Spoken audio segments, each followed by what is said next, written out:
ভূমিকা। বর্তমান সময়ে বিশ্বের মানুষ বিশেষভাবে উদ্গ্রীব চীনের এখনকার অবস্থা বুঝতে। বিশেষ করে তৃতীয় দুনিয়ার দেশগুলিতে সেই আগ্রহ বেড়েই চলেছে। শুধু অর্থনীতিবিদ, রাজনীতিবিদ বা কূটনীতিবিদরাই নন, শিক্ষাজগৎ, ক্রীড়া জগৎ সহ সাধারণ মানুষ সকলেই চীন সম্পর্কে জানতে আগ্রহী।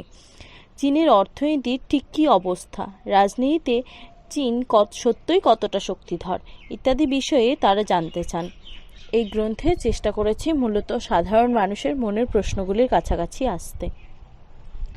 সত্যিই এটা বিস্ময়কর, আমাদের থেকে 2 বছর পর স্বাধীন হয়ে চীন কী করে এই সাফল্য অর্জন করলো। প্রাচীন যুগের মানুষের বহু রং এর কলরব মুখর সভ্যতা, আধুনিক যুগের শক্তি এবং মননের মেলবন্ধন চীনকে এই গৌরবের আসনে বসিয়েছে। আমি চেষ্টা করেছি তারই তত্ত্ব ও তথ্য এই লেখায় নিয়ে আসতে। বিশেষ করে মাও জেদং, দেং জিয়াওপিং, লিউ শাওকি ও লিন বিয়াওয়ের মধ্যেকার সংঘাতমূলক যে সম্পর্ক, চীনের ইতিহাসের সেই মূল ঘূর্ণাবর্তটিকে বোঝার। কোনো চরিত্রের পক্ষে বা বিপক্ষে আমি দাঁড়াইনি। যে বিষয়টি বাস্তবে প্রমাণিত সেটিই সত্য, শুধু তত্ত্বে নয়, এই মার্ক্সীয় ধারণাকেই আমি আঁকড়ে থাকার চেষ্টা করেছি। চীন নিয়ে কোনো বই লেখার বিপদ হলো অল্প কিছু দেশে এই নিয়ে চর্চা হচ্ছে। সাম্প্রতিককালে কিছু বই বাজারে আসছে, আর চীন দেশে বেশিরভাগ রচনাই চীনা ভাষায়, মুষ্টিমেয় কিছু বই ইংরেজিতে হচ্ছে। বড় সমস্যা হলো অতীতে প্রকাশিত অনেক বই রাজনৈতিক, অর্থনৈতিক, সাম্প্রতিককালে আর প্রকাশিত হয় না, যেগুলি দেখতে পারলে লেখা আরও উন্নত হতো। এই লেখায় আমাকে উৎসাহিত করেছিলেন অভিক দত্ত, তার সুস্থ জীবন কামনা করি। আমাকে সবচেয়ে মূল্যবান সাহায্য করেছেন প্রদোষ কুমার বাগচি, অধ্যবসায়, নিয়মানুবর্তিতায়, শৃঙ্খলায় তিনি অনবদ্য, অধ্যাপক শান্তনু বসু, অধ্যাপক তীর্থঙ্কর চট্টোপাধ্যায় এবং নন্দন পত্রিকার সম্পাদক অনিরুদ্ধ চক্রবর্তী আমাকে প্রভূত সাহায্য করেছেন। আমার স্ত্রী ও কন্যার পরামর্শ আমি পেয়েছি। সবাইকে বিশেষ বিশেষ ধন্যবাদ। প্রাককথন। চীন একটি অসাধারণ প্রাচীন সভ্যতা। চীন যেমনই বিশাল তেমনই সম্পদশালী। কম বেশি ছোট বড় 13-14টি মূল রাজবংশের অধীনে ছিল চীনের সভ্যতা।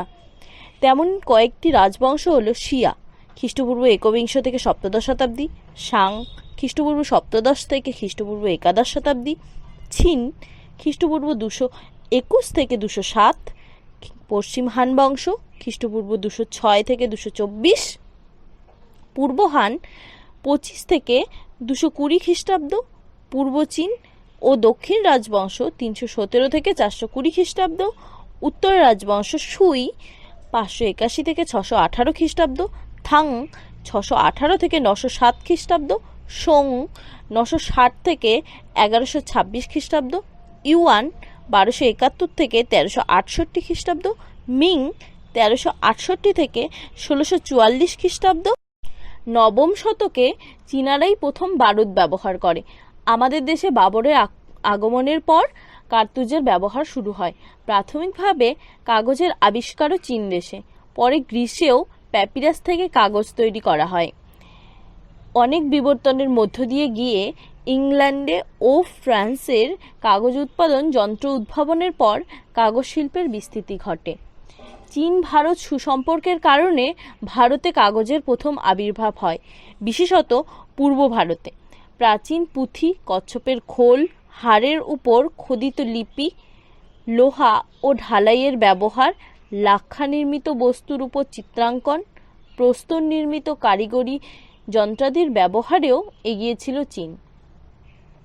কম্পাস ও চিনেমাটির ব্যবহারেও তাদের এগিয়ে থাকার দাবি আছে। খ্রিস্টজন্মের কাছাকাছি সময়ে ভারত থেকে চীনে বৌদ্ধ ধর্মের অনুপ্রবেশ হয়। ক্রমশ তার বিস্তার হয়। অধিকাংশ রাজবংশ এই ধর্মকে স্বীকৃতি জানায়। প্রচলিত তাওবাদকে পরাস্ত ও কনফুসিয়াসের মতবাদকে কোণঠাসা করে বৌদ্ধ ধর্ম। বেশিরভাগ সম্রাটই বৌদ্ধ ধর্মের পৃষ্ঠপোষক ছিলেন। সেই সুযোগে উত্তর থেকে দক্ষিণ গোটা চীন জুড়ে ধীরে ধীরে মঠ মন্দির গড়ে ওঠে। এর প্রভাবে চীনা স্থাপত্য, ভাস্কর্য ও চারুশিল্পের প্রভূত উন্নতি হয়। সঙ্গীত, বাদ্যযন্ত্র ও ভাষার সমৃদ্ধি ঘটে। লক্ষ লক্ষ বৌদ্ধ ভিক্ষুণীর জীবনযাত্রা অতিবাহিত হতো মঠে। অবশ্য অনেক সম্রাট বৌদ্ধদের এই সন্ন্যাস জীবনযাপনের উপর বিধিনিষেধ আরোপ করেছিলেন। চীনের প্রাচীর পৃথিবীর 7 আশ্চর্যের মধ্যে একটি। দৈর্ঘ্যে প্রায় 2695 কিলোমিটার এবং চওড়ায় প্রায় 32 ফুট। এটি চীনের প্রথম সম্রাট কিং সিং হুয়ার সময়ে পাথর ও মাটির সাহায্যে মানুষের বিপুল শ্রমে গড়ে তোলা হয়। উদ্দেশ্য ছিল উত্তরাঞ্চল থেকে আসা মঙ্গোলীয়দের দস্যুবৃত্তিকে রক্ষা। তা সত্ত্বেও চীন বারবার বিদেশি দস্যুদের আক্রমণের সম্মুখীন হয়েছে। মহাকাশ থেকে পৃথিবীর ওই একটি সৃষ্টি দেখতে পাওয়া যায়। সামন্তপ্রভু ও যুদ্ধবাজ জমিদার। সামন্ত ব্যবস্থার উপর প্রতিষ্ঠিত সর্বপ্রথম কেন্দ্রীভূত শাসন ব্যবস্থার শুরু চীন রাজবংশ থেকে। দীর্ঘ 2000 বছর ধরে সামন্তবাদী শাসকদের যুগে তাদের পৃষ্ঠপোষকতায় তৈরি হলো একদল ক্ষমতাবাদী জমিদার শ্রেণীর। যুদ্ধবাজ জমিদাররা একাধারে জমির মালিক, স্থানীয় এলাকার শাসক এবং স্ব সেনাবাহিনীর প্রধান। সর্বোপরি পারস্পরিক দ্বন্দ্বে জর্জরিত। সাম্রাজ্যবাদী হস্তক্ষেপ। এই অস্থিরতা ও ভঙ্গুর শাসনের সুযোগে 19বিংশ শতাব্দী থেকে বহু দেশের সাম্রাজ্যবাদী শক্তির আনাগোনা শুরু হলো চীনে। এদের মধ্যে ছিল Spain, Portugal, France, Germany, Italy, England, tsar শাসিত রাশিয়া, আমেরিকা এবং জাপান। একই সঙ্গে চীনের বিভিন্ন অঞ্চল দখল নেওয়ার লক্ষ্যে এরা আক্রমণ সংগঠিত করল। সামন্তবাদ ও যুদ্ধবাদ জমিদারতন্ত্রের সঙ্গে হাত মিলিয়েছিল এই বিদেশি সাম্রাজ্যবাদী শক্তি। জাপান সরাসরি মাঞ্চুরিয়া দখল করে। ব্রিটিশরা আধিপত্য প্রতিষ্ঠা করে সাংহাই ও হংকংয়ে। সেখানে ব্যাংকিং কর্পোরেশনেরও সূচনা তাদেরই হাতে। ধীরে ধীরে জমিতেও সাম্রাজ্যবাদী হস্তক্ষেপ শুরু হয়। স্থানীয় যুদ্ধবাদ জমিদারেরা তাদের মদতও দেয়। এইভাবে এক এক অঞ্চলে ইউরোপীয় শক্তিগুলি জড়ো হয়। এরই পাশাপাশি চীন ও ইউরোপের মধ্যে অসম বাণিজ্যের সমস্যা দেখা দেয়। শুধু সিল্ক, চা, তুলো নিয়েই সন্তুষ্ট থাকবে না পশ্চিমী দেশগুলি। যন্ত্র উৎপাদিত বস্ত্রের বিক্রির জন্য চীনের বাজার চাই ওদের। এই সময় ইস্ট ইন্ডিয়া কোম্পানির আগমন ও ব্যবসা শুরু হয়। আফিম যুদ্ধ। 1516 খ্রিস্টাব্দে ধর্মের প্রচার শুরু করে দখলদার খ্রিস্টানরা। এর মধ্যেই আবার উন্নয়ন শহরে 45টি খনি চালু হয়ে গেছে। প্রতি খনিতে 10,000 শ্রমিক নিযুক্ত ছিল। নদীপথে নিয়ন্ত্রণ নিয়ে সংঘর্ষ লেগেই ছিল। 1839 থেকে 42-এ ঘটল প্রথম আফিম যুদ্ধ। ব্রিটিশরা এই যুদ্ধে 540টি কামান, অস্ত্র বহনকারী 4টি জাহাজ, 27টি সামরিক যানবাহন এবং 4000 সৈন্য ব্যবহার করেছিল। চীনে বাণিজ্য হবার একচেটিয়া অধিকার প্রাপ্ত ইস্ট ইন্ডিয়া কোম্পানি রূপার বিনিময়ে সিল্ক, চা কিনতে রাজি ছিল না। চীনা পণ্যের দাম দেবার জন্য তারা অন্য রাস্তা ধরে। রাজকর্মচারীদের ঘুষ দিয়ে চোরাপথে চীনে আফিম আমদানি শুরু করে। এই অবৈধ ব্যবসার বিনিময়ে প্রচুর সম্পদ চীন থেকে পাচার হতে শুরু করে বিদেশে। এমন হীন কাজের সঙ্গে আমেরিকাও যুক্ত ছিল। 2 কোটি রৌপ্য ডলার মূল্যের 30,000 পেটি আফিম চীনে আসতো এবং এভাবে প্রতি বছর বিপুল পরিমাণে রূপা চলে যেত বাইরে। চীনের উপর চাপ বাড়লো, সামাজিক উৎপাদন স্লোথ হতে শুরু করলো, আর্থিক সংকট বাড়লো। এই অবস্থায় নানা বিধিনিষেধ আরোপ করা হলো। বিপুল পরিমাণ আফিম পুড়িয়ে দেওয়া হলো। কিন্তু আফিম ব্যবসায়ীরা এই ব্যবসা বন্ধ করতে রাজি নয়। শুরু হলো যুদ্ধ। লড়াইয়ে ব্রিটিশদের সঙ্গে যুক্ত হলো আমেরিকা। একে একে অন্যান্য ইউরোপীয় দেশ চীনে চলে আসে। খ্রিস্ট ধর্ম প্রচারের অধিকার আদায় করল ফরাসিরা।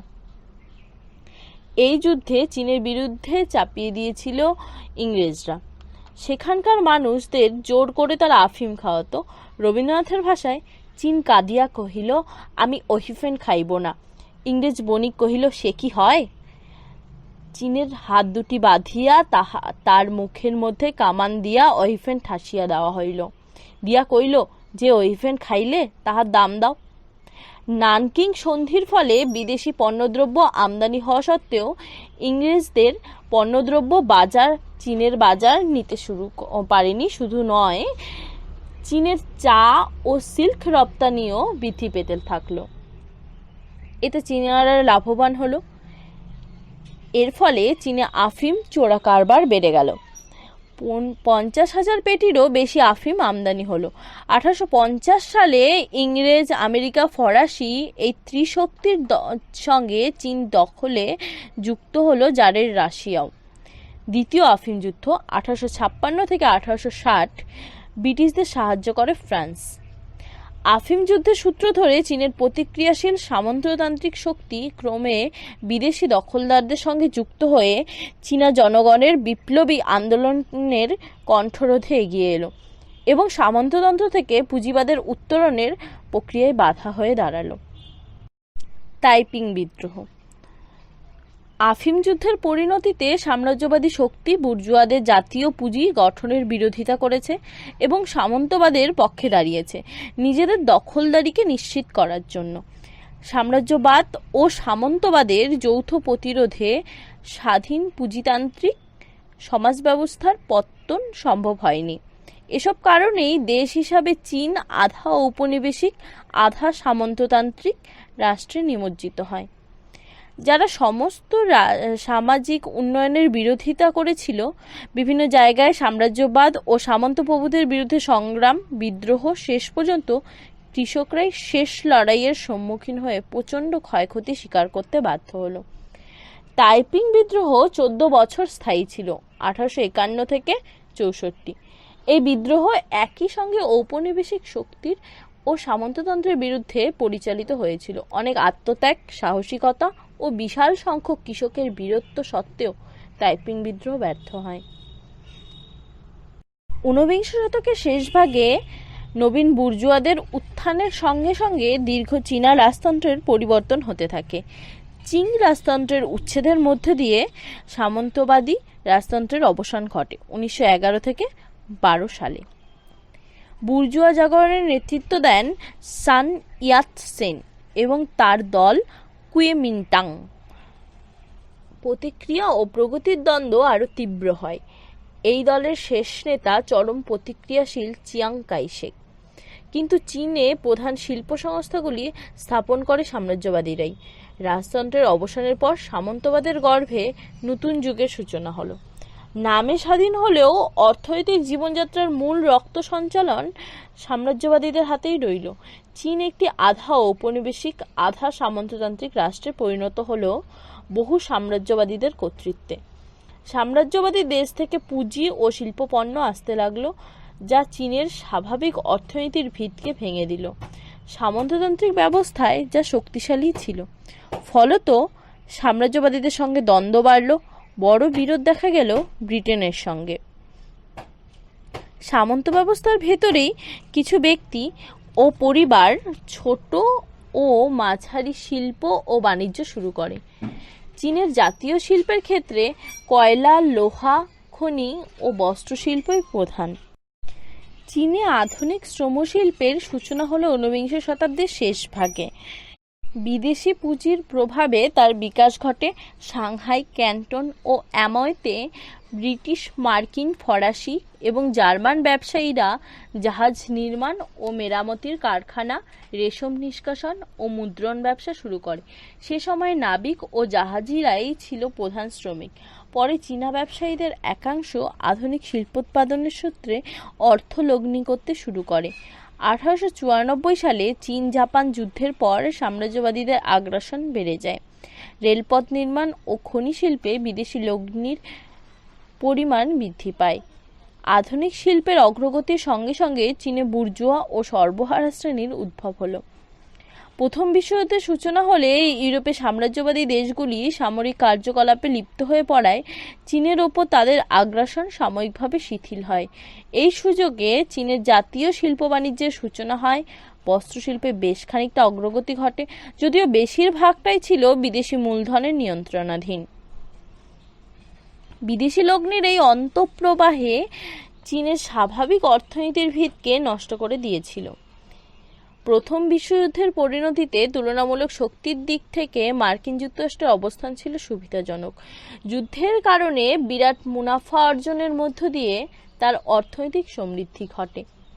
অন্যান্য ইউরোপীয় সাম্রাজ্যবাদী দেশগুলির প্রভূত ক্ষতি হয়, অর্থবল ও জনবল কমে যায়। সাম্রাজ্যবাদী দেশগুলি আপেক্ষিক শক্তিতে পরিবর্তন আসে। পুঁজিবাদী দুনিয়ায় মার্কিন যুক্তরাষ্ট্রই চলে আসে নেতৃত্বের ভূমিকায়। যুদ্ধ শেষ হলে ব্রিটেন, আমেরিকা ও অন্যান্য ঔপনিবেশিক শক্তি আবার চীন দখলের আয়োজন করে। 1921 সালের নভেম্বরে জাপানের সঙ্গে দর কষাকষি ও চাপ বৃদ্ধির উদ্দেশ্যে ওয়াশিংটন কনফারেন্সের আয়োজন করে। এই সম্মেলন আসলে ছিল সাম্রাজ্যবাদী শক্তিগুলির চীন ভাগ বাটোয়ারার সম্মেলন। চীনের জাতীয় বুর্জোয়াদের পুঁজির পক্ষে এই চাপ বহন করা কঠিন হয় এবং জাতীয় বুর্জোয়ারা সংগ্রাম শুরু করতে বাধ্য হয়। সাম্রাজ্যবাদী লগ্নি। 1936-এ কয়লার মোট উৎপাদনের 55.7% ছিল বিদেশিদের হাতে।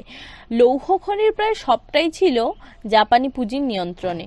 1937 সালে রেলওয়ের 90.7% ছিল বিদেশি মালিকানার অধীন। বিদ্যুৎ উৎপাদনের 55% ও জলপথে বাণিজ্যের 80% ছিল বিদেশিদের হাতে। ব্যাংকের 20.8% ছিল বিদেশি পুঁজি। তাঁতের বিভিন্ন অংশে যন্ত্রপাতির 50%-এর কিছু কম বেশি ছিল বিদেশিদের হাতে। 1936 সালে চীনের সাম্রাজ্যবাদী লগ্নির সমগ্র অর্থের পরিমাণ ছিল $4,285 মিলিয়ন মার্কিন ডলার, ব্রিটেনের 1045 এবং জাপানের 2096 মিলিয়ন ডলারেরও বেশি। উত্তর পূর্ব চীনে জাপানি লগ্নির পরিমাণ ছিল 1455 মিলিয়ন ডলার। চীনে মোট লগ্নির 2/3 বেশি। মার্কিন যুক্তরাষ্ট্রের লগ্নির পরিমাণ বাড়ছিল, বৃদ্ধির হার ছিল 40%-এর বেশি।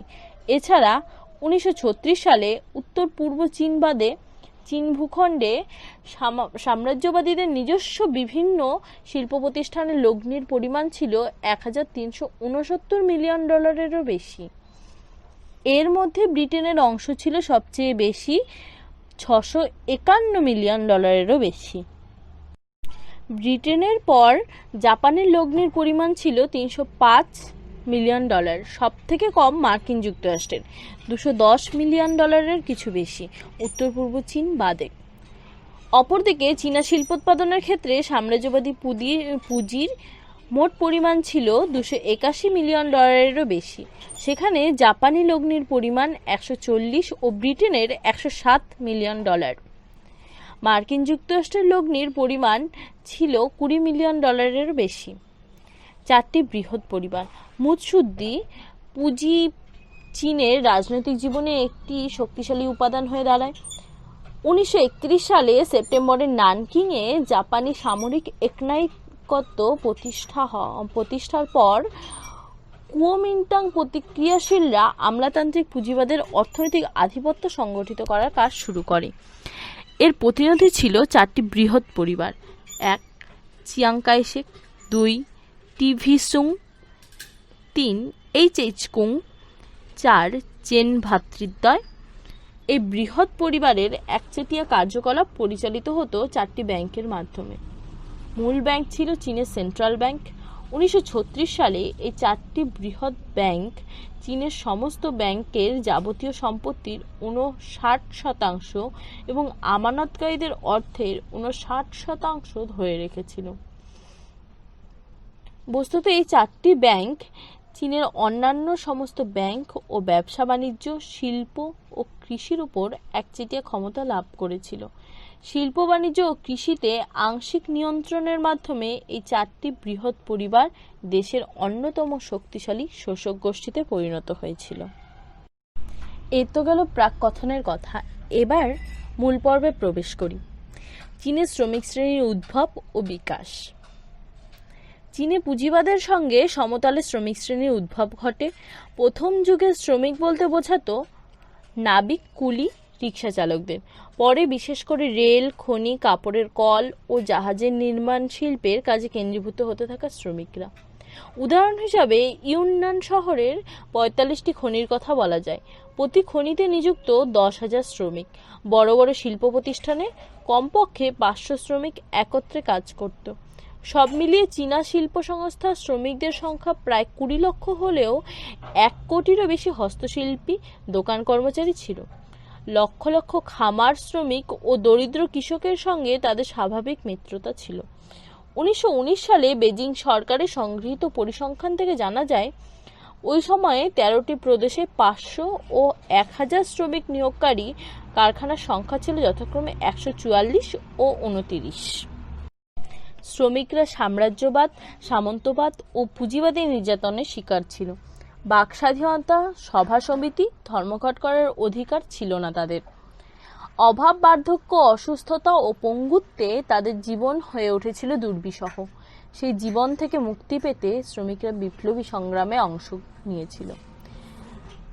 বেজিং ডাক বিভাগ কর্মীদের ধর্মঘট, হানিয়াং অস্ত্র নির্মাণ কারখানা শ্রমিকদের ধর্মঘট, চীনা বাষ্পচালিত জাহাজ কোম্পানি, ব্রিটিশ মালিকানাধীন বাটারফিল্ড ও সুইয়ার কোম্পানি, সাংহাইয়ের জার্ডিন ম্যানথেসন অ্যান্ড কোম্পানির বিরুদ্ধে বেতন বৃদ্ধির দাবিতে 1914 সালে শ্রমিকদের সাধারণ ধর্মঘট তার উদাহরণ। পূর্ব দিগন্তে অরুণোদয় ও চৌঠা মের আন্দোলন। প্রথম বিশ্বযুদ্ধের সমাপ্তির পর 1919 সালে চৌঠা মে এর আন্দোলন চীনের আন্দোলনের ইতিহাসে বিরাট পরিবর্তন নিয়ে এলো। 13টি বিভিন্ন কলেজ, বিশ্ববিদ্যালয়ে 3000 ছাত্রের অংশগ্রহণের মধ্য দিয়ে যার সূচনা। তিয়ানআনমেনের স্কোয়ারে জমায়েত সংগঠিত হলো। পরদিন 5ই মে ছাত্র ধর্মঘট, যা সাংহাইতে বিস্তার লাভ করে। 3রা জুনের পরে এই আন্দোলনের কেন্দ্র সাংহাইতে সরে আসে। সাংহাইতে 1.5 লক্ষ ছাত্র ধর্মঘটে অংশ নেয়। ছাত্রদের পরিবর্তে শ্রমিকরা প্রধান ভূমিকা নেয়।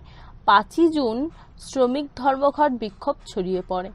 সরকারের উদ্ধত নীতির ফলে এই আন্দোলন শিল্প, বাণিজ্য কেন্দ্র, বিশেষ করে বয়ন শিল্প, ধাতু শিল্প, পরিবহনে দ্রুত বিস্তার লাভ করে এবং 70,000 শ্রমিক কর্মচারী ধর্মঘট চালায়।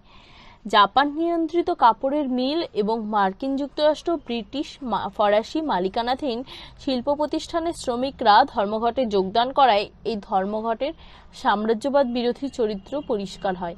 চীনের ইতিহাসে এই সর্বপ্রথম গুরুত্বপূর্ণ সাম্রাজ্যবাদ বিরোধী ধর্মঘট হিসাবে বিবেচিত হয়। কমিউনিস্ট পার্টির জন্ম। 50 জন পার্টি সদস্যের 12 জন কমিউনিস্ট প্রতিনিধির সম্মেলন হয় সাংহাইয়ে 1921 সালে। মাও ছিলেন অন্যতম নেতা। অন্যান্য গ্রুপের সদস্যরাও ছিলেন। সরকারি গুপ্তচর সংস্থার হামলায় পার্টি কংগ্রেসের কার্যকলাপ বন্ধ করতে হয়। সেই বাড়ির অদূরবর্তী নদীবক্ষে নৌকায় সম্মেলনের বাকি কাজ শেষ হয়। এই সম্মেলনে পার্টির নাম, কর্মসূচি, উদ্দেশ্য গৃহীত হয়। এই পার্টির ভিত্তি হবে মার্ক্সবাদ, লেনিনবাদ। আমাদের দেখার সৌভাগ্য হয়েছিল সেই বাড়িটি, যেখানে চীনের কমিউনিস্ট পার্টির প্রথম কংগ্রেস অনুষ্ঠিত হয়েছিল। কমিউনিস্ট পার্টি গঠনের পর থেকে কমিটি গঠন, সাংহাইয়ের শিল্পাঞ্চলে সর্বত্র ধর্মঘট ও ট্রেড ইউনিয়ন গঠন, 130টি ছোট বড় ধর্মঘটের মধ্যে দিয়ে শ্রমিক কৃষক সংগঠন ও আন্দোলন প্রসারিত হতে থাকে। তবুও আকাঙ্ক্ষিত অগ্রসর হওয়া সম্ভব ছিল না। বিপরীতে নেমে আসে শত্রুর ব্যাপক দমন নীতি। 1925 সালে কিছু লোক এমনকি এই শোরগোলও তোলে সাম্রাজ্যবাদকে আঘাত হানার জন্য বাম মুষ্টি তোল এবং কমিউনিস্ট পার্টিকে আঘাত হানার জন্য দক্ষিণ মুষ্টি ওঠাও। উন্মাদের মতো এরা ডাইনে বায়ে ছোটাছুটি করতে থাকে। এই পরিস্থিতিতে তৈরি হয় উত্তরাভিযানের পরিকল্পনা।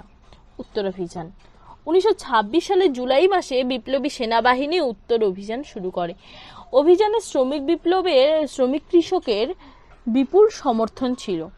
হুনানকে কেন্দ্র করে শুরু হয় দেশব্যাপী আন্দোলন। এই সময় মাও জেদং এর উল্লেখযোগ্য ভূমিকা ছিল। তার নেতৃত্বে 4 লক্ষ কৃষক উত্তরাভিযানে অভিযাত্রীদের নানাভাবে সাহায্য করে, এমনকি অভিযাত্রী বাহিনীর সঙ্গে থেকে শত্রু বাহিনীকেও আঘাত করে। এক চলমান বিপ্লবের অভিযান।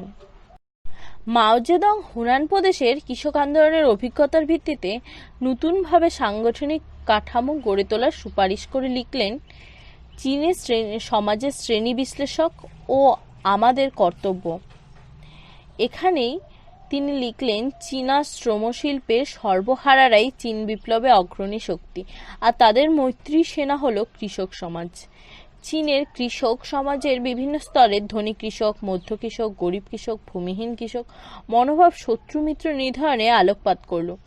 কৃষক ও পাতি বুর্জোয়াদের একাংশ, মালিক চাষি, হস্তশিল্পী, সাধারণ বুদ্ধিজীবী অংশ স্বাভাবিক অবস্থায় সাম্রাজ্যবাদ ও সামন্তবাদী মনোভাবাপন্ন সমর প্রভুদের বিরুদ্ধে সংগ্রামের সাফল্য সম্বন্ধে সন্দিহান থাকে, কিন্তু তারা বিপ্লবের চূড়ান্ত পর্যায়ে বিপ্লবে যোগদান করে।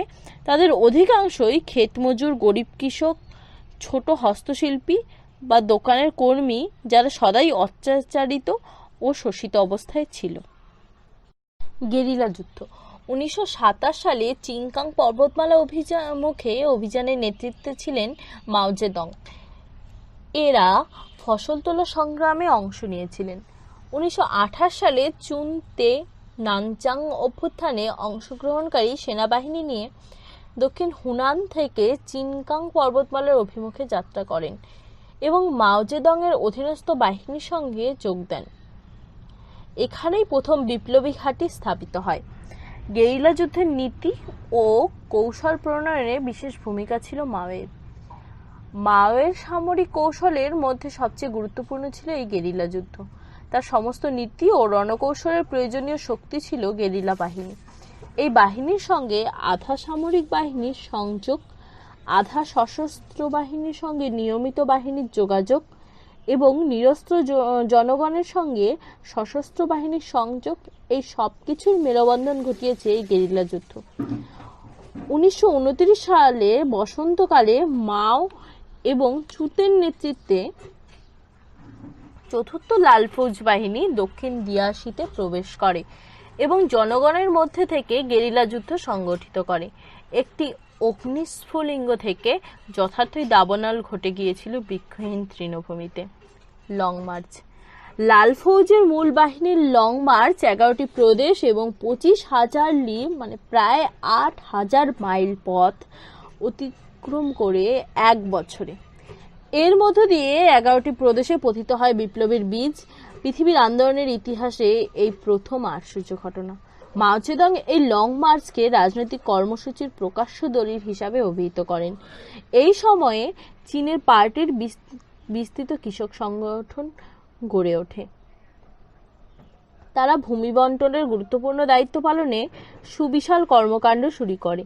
এর মধ্য দিয়ে তৈরি হয় কৃষকের নিজস্ব সৈন্যবাহিনী। এই সংগ্রামের মধ্য দিয়েই চীনে নতুন গণতন্ত্রের জন্ম হয়।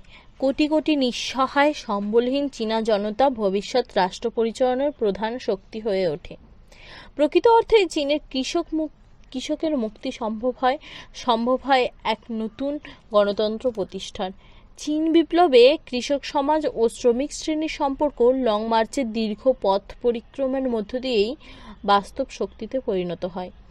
শ্রমিক কৃষক মৈত্রীর জন্ম ইতিহাসের নতুন দিক নির্ণয় করে। জাপ বিরোধী যুক্তফ্রন্ট। 1931 সালে উত্তর পূর্ব চীনে অবস্থানকারী জাপ সেনাবাহিনী হঠাৎ শেনিয়াংয়ের মুগদান এর ওপর আক্রমণ শুরু করে। চিয়াং কাই শেকের প্রত্যক্ষ সমর্থনে 3 মাসের কম সময়ে তারা সমগ্র উত্তর পূর্বাঞ্চল দখল করে নেয়। এই ঘটনা চীনের জনগণের মনে গভীর রেখাপাত করে ও স্বদেশ চেতনা জাগ্রত করে। চীনা কমিউনিস্ট পার্টির আহ্বানে সাড়া দিয়ে চীনা জনগণ জাপ সাম্রাজ্যবাদ ও চিয়াং কাই শেকের বিরুদ্ধে অভিযানে ঝাঁপিয়ে পড়ে। ক্রমশ দেশের বিভিন্ন প্রান্তে যেখানে জাপানিদের উপস্থিতি এবং চীনাদের বিরুদ্ধে অকথ্য অমানবিক অত্যাচার, সেখানেই সশস্ত্র প্রতিরোধ শুরু হয়। জাপ বিরোধী যুদ্ধ জাতীয় চরিত্রের চেহারা নেয়। কুওমিন্টাংয়ের বিরুদ্ধে যুদ্ধের শুরুতে কমিউনিস্ট পার্টির শক্তি ছিল অপেক্ষাকৃত দুর্বল। কারণ প্রথমত জাতীয়তাবাদের দীর্ঘ প্রভাব ও কুওমিন্টাংয়ের সরকারি দল হিসাবে প্রভাব প্রতিপত্তি। এই পরিস্থিতিতে ক্রমশ কমিউনিস্টদের অনুকূলে ঘুরতে থাকলো। গেরিলা যুদ্ধ ছাড়াও কয়েকটি ক্ষেত্রে সরাসরি সম্মুখ যুদ্ধে কমিউনিস্ট পার্টি কুওমিন্টাংকে পরাস্ত করতে সক্ষম হলো। যদিও কুওমিন্টাং এর সামরিক শক্তি তখনও সংখ্যার বিচারে কমিউনিস্ট পার্টির থেকে অনেক বেশি শক্তিশালী। ইতিমধ্যে দ্বিতীয় বিশ্বযুদ্ধের প্রতিটি রণাঙ্গনে মিত্রপক্ষ জয়ের পতাকা উড়িয়েছে। ইতিমধ্যে ঘটে গেছে হিরোশিমা নাগাসাকিতে অ্যাটম বোমার বিস্ফোরণ। জার্মানির পরাজয় জাপানকেও মাথা নত করতে বাধ্য করেছে। প্রকৃতপক্ষে তখন চীনের মাটিতে যুদ্ধ করার ক্ষমতা জাপানের আর নেই। কমিউনিস্ট পার্টি প্রবল শক্তিতে এগিয়েছে জাপানের বিরুদ্ধে চূড়ান্ত জয় ছিনিয়ে আনতে। অবশেষে গৃহযুদ্ধের শেষ। 1949-এর 1 অক্টোবর গৃহযুদ্ধ মুক্ত হয়ে চীন একটি গণতান্ত্রিক সাধারণতন্ত্র হিসাবে ঘোষিত হয়। বেজিংয়ে অনুষ্ঠিত হলো বিরাট বিজয় সমাবেশ। যুদ্ধকে উৎখাত করতেই যুদ্ধ শেষ হলো। জনসংখ্যা ও ভূখণ্ডের বিচারে দুনিয়ায় সবচেয়ে বিরাট দেশটির রূপান্তর ঘটে গেল। অনেক স্বার্থত্যাগ মৃত্যুকে ছাড়িয়ে বহু আকাঙ্ক্ষিত বিপ্লবকে সংগঠিত করল। জমিদারতন্ত্রের দীর্ঘ শাসন সাধারণ মানুষকে যে জাতাকলে বেঁধে রেখেছিল, সেই বাঁধন শিথিল হয়ে আসতে লাগলো। কোটি কোটি মানুষ পেলেন মুক্তি ও স্বাধীনতার স্বাদ। চীনের প্রায় প্রতিটি প্রান্তে পার্টি, গণফৌজ ও জনসাধারণ মাথা তুলতে লাগলো। কিন্তু পরিস্থিতি অনেক বাধা বিপত্তিও তৈরি করেছিল। যুদ্ধের ক্ষয়ক্ষতির প্রতিফলন, আগুন ও বারুদের স্পর্শ জীবনের সর্বত্র। প্রায় প্রতিটি পরিবারেই আনন্দের পেছনে প্রিয়জনকে হারানোর হাহাকার।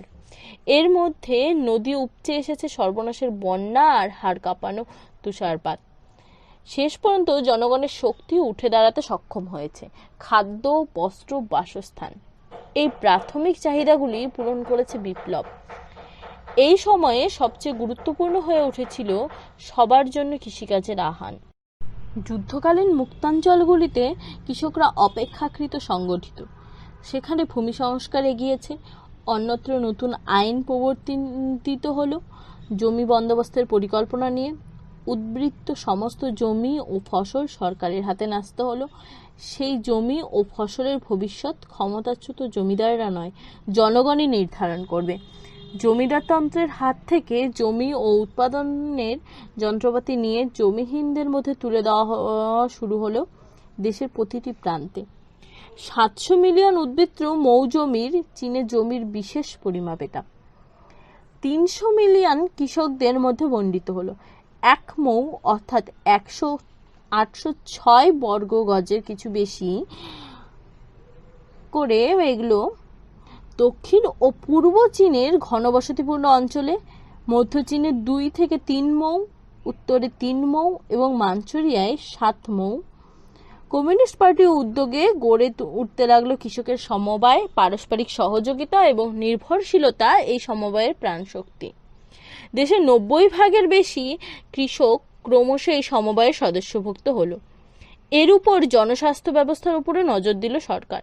আধুনিক চিকিৎসকের অভাব, তবুও দেশজ অভিজ্ঞতাকে কাজে লাগিয়ে গড়ে উঠল স্বেচ্ছাসেবক বাহিনী। সরকার ঘোষণা করল রোগ নিরাময়ের থেকে প্রতিষেধকের গুরুত্ব বেশি।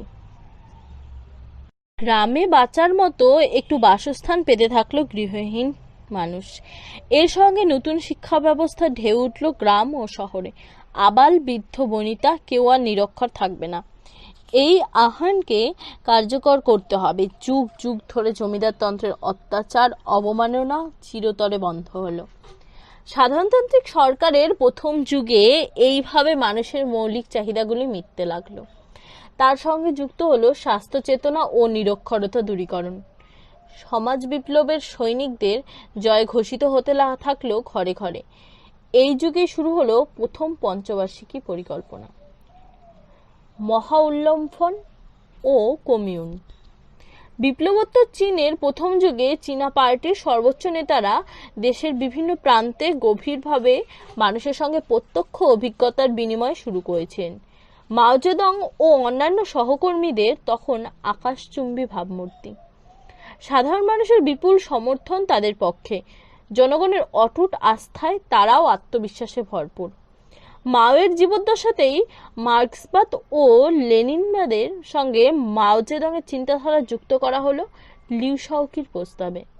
প্রসঙ্গত উল্লেখ্য, 1945 সালে ইয়েনানে সপ্তম জাতীয় কংগ্রেস থেকেই এই চিন্তাধারাকে স্বীকৃতি দেওয়া হয়েছিল।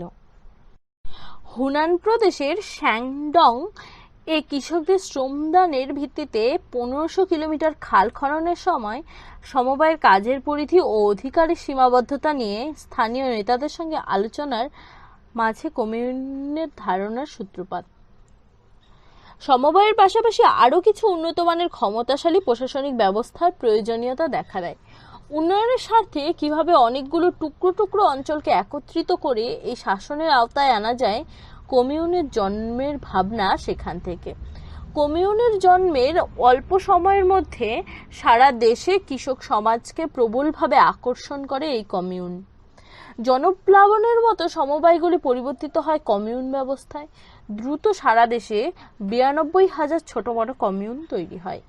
এই সময়ে মাওয়ের নেতৃত্বে চীনের কমিউনিস্ট পার্টি ভয়ঙ্কর অর্বাচীন এক সিদ্ধান্ত গ্রহণ করে। ইস্পাত হলো আধুনিক সভ্যতার মেরুদণ্ড। চীনেরও প্রয়োজন ইস্পাতের, শুধু বৃহৎ কারখানায় তা হবে কেন? এই বিপুল জনরাশির প্রত্যেকের বাড়ির পিছনে যে জায়গা আছে সেখানে ক্ষুদ্রায়তন ইস্পাত কারখানা গড়ে উঠল। ধারণা ছিল এই ব্যবস্থা থেকে অভাবনীয় সাফল্য আসবে, কিন্তু ফল হলো বিপরীত। অর্থ ও বিপুল মানবিক শ্রমের অপচয়ের ফল মিলল শূন্য। অবশ্য এই ক্ষুদ্রায়তন শিল্প পরিকল্পনাকে আর টেনে নিয়ে যাওয়ার চেষ্টা হয়নি। এই সময় কৃষি ব্যবস্থা থেকে শুরু করে স্বাস্থ্য, শিক্ষা, সংস্কৃতি, খেলাধুলো, পরিবহন, যোগাযোগ, প্রশাসন, আইন শৃঙ্খলা সব কিছু নিয়ে গড়ে ওঠা আঞ্চলিক শাসন ব্যবস্থাগুলি কমিউনে পরিবর্তিত হয়।